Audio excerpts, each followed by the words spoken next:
Le syndrome du canal carpien, un chirurgien expert vous explique. Bonjour à tous, bienvenue sur la chaîne du Dr Falcon, chirurgien du canal carpien, de la main et de l'épaule à Paris.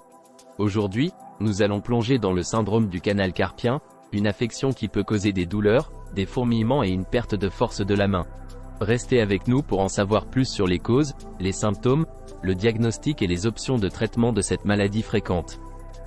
Pas moins de 120 000 patients sont opérés tous les ans en France. Vous pouvez trouver comment prendre rendez-vous dans la description de cette vidéo, en consultation physique ou en téléconsultation. Découvrons ensemble ce qu'est le syndrome du canal carpien. Le syndrome du canal carpien se produit lorsque le nerf médian, qui passe à travers le poignet, est comprimé ou enflammé. Ce canal carpien est un tunnel composé d'os et de tissus, et il abrite non seulement le nerf médian mais aussi les tendons fléchisseurs des doigts. Les causes du syndrome du canal carpien peuvent être divisées en deux catégories principales, les causes chroniques et les causes aiguës.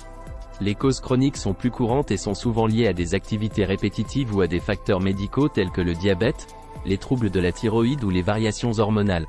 Les causes aiguës, bien que rares, peuvent entraîner une compression soudaine du nerf médian.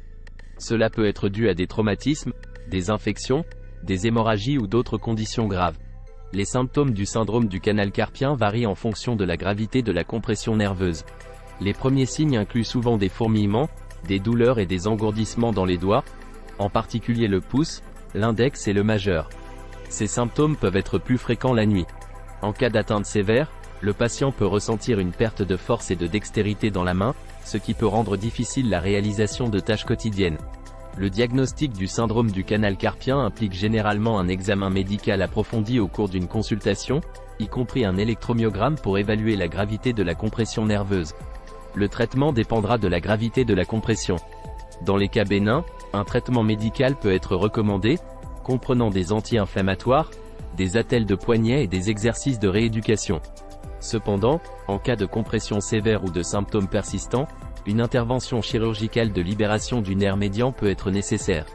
Il est essentiel de prendre des mesures préventives pour éviter le syndrome du canal carpien, en particulier si vous êtes exposé à des facteurs de risque tels que des activités répétitives.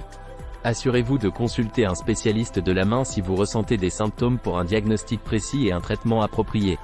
C'est tout pour aujourd'hui sur le syndrome du canal carpien. Nous espérons que cette vidéo vous a été utile. N'oubliez pas de liker, de partager et de vous abonner pour plus d'informations sur la chirurgie de la main, des nerfs périphériques, et de l'épaule. Si vous avez des questions, n'hésitez pas à les poser dans les commentaires ci-dessous. Merci d'avoir regardé, et nous vous verrons dans notre prochaine vidéo.